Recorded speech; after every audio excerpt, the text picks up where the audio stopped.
यह कहानी पूरी तरह से काल्पनिक है और किसी भी वास्तविक जीवन की घटनाओं, व्यक्तियों या संगठन का प्रतिनिधित्व नहीं करती है। यह कहानी केवल मनोरंजन के उद्देश्य से कल्पना और रचनात्मकता द्वारा निर्मित है। दर्शक कृपया अपने विवेक का प्रयोग करें। Fictional reels presenting the last message. John अपने लिविंग रूम में अकेला बैठा अपना मोबाइल देख रहा था। उसका दिल तेजी से धड़कता है जब वह स्क्रीन पर दिखाई देने वाले संदेश को पढ़ता है। यह उनकी प्यारी बहन एमिली का था, जो कई साल पहले एक दुखद कार दुर्घटना में गुजर गई थी। संदेश में बस इतना ही लिखा था, उन्होंने झूठ बोला। सच्चाई का पता लगाएं। जॉन का दिमाग गुम गया जब उसने उन शब्दों के पीछे के अर्थ को समझने की कोशिश की।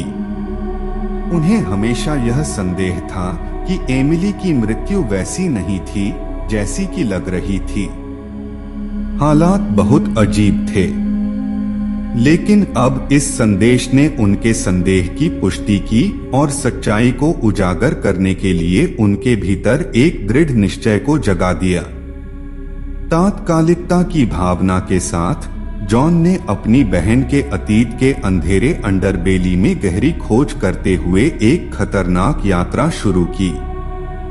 उन्होंने अथक रूप से किसी ऐसे सुराग की खोज की जो उनके असामयिक निधन पर प्रकाश डाल सके।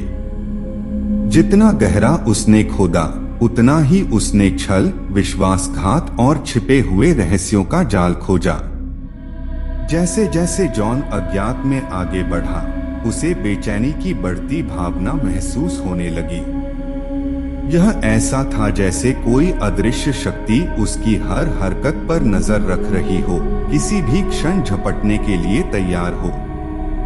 वह इस भावना को हिला नहीं सका कि उसे एक विश्वासघाती रास्ते पर ले जाया जा रहा है, जो खतरे से भरा हुआ है और आसन्न कयामत है। अपनी जांच के दौरान जॉन को एक पुरानी भंडारण इकाई मिली जो कभी उसकी बहन की थी। प्रत्याशा और भय के मिश्रण के साथ उसने इसे खोला, भूली हुई चीजों की एक टुकड़ी का खुलासा किया। सामान के बीच उसे एक पुराना मोबाइल फोन मिला, जिससे उसकी रीढ़ को ठंडक पहुंचती थी। जिज्ञासा ने उस पर काबू पा लिया और उसने फोन चालू कर दिया। जैसे ही स्क्रीन जीवन के लिए झिलमिलाहट हुई, उसने कुछ भयावह देखा। अंतिम क्षण नामक एक वीडियो फाइल। नाटक को दबाते ही उसका दिल दौड़ गया, इस डर से कि वह क्या देखने वाला था। वीडियो में एक अंधेरा कमरा दिखाया गया है, जिसमें टिमटिमाती रोशनी से एमिली का डरा हुआ चेहरा रोशन है। वह बंधी हुई थी और गला घोंट दिया गया था। उसकी आंखें आतंक से भर गई थीं। छाया से एक आकृति उभरी, एक आकृति जो जॉन के समान दिखती थी। उसे अपनी आंखों पर विश्वास नहीं हो रहा था। यह वो था, लेकिन यह नहीं हो सका। जैसे ही वीडियो चलाया गया, जॉन के सबसे बुरे डर की पुष्टि हुई। वह डरावने रूप में देखता था क्योंकि उसके डोपेलगैंगर ने अपनी ही बहन को प्रताड़ित किया और मार डाला। सच ने उस पर हथौड़े की तरह वार किया। वह एक विभाजित व्यक्तित्व के साथ जी रहा था, जिस पर उसका कोई नियंत्रण नहीं था। यह दूसरा व्यक्तित्व था जिसने एमिली की जान ले ली थी। तबाह और अपराध बोध से भरा हुआ, जॉन जानता था कि उसे क्या करना है। वह अपने भीतर के अंधेरे को मासूम जिंदगियों पर कहर बरपाते रहने नहीं दे सकता था। नियंत्रण लेने और एमिली के लिए बदला लेने की बेताब कोशिश में उसने एक निर्णय लिया जो सब कुछ बदल देगा। जॉन ने सावधानीपूर्वक अपने निधन की योजना बनाई। वह अपने पीछे सबूत छोड़ गया जो सच्चाई को प्रकट करेगा और उसके दूसरे व्यक्तित्व के जघन्य अपराधों को उजागर करेगा। अपने कंधों पर दुनिया के भार के साथ उसने उस जीवन को अलविदा कहा जिसे वह एक बार जानता था। एक तूफानी रात में जॉन एक चट्टान के किनारे पर खड़ा था, जहां से उग्र समुद्र दिखाई दे रहा था।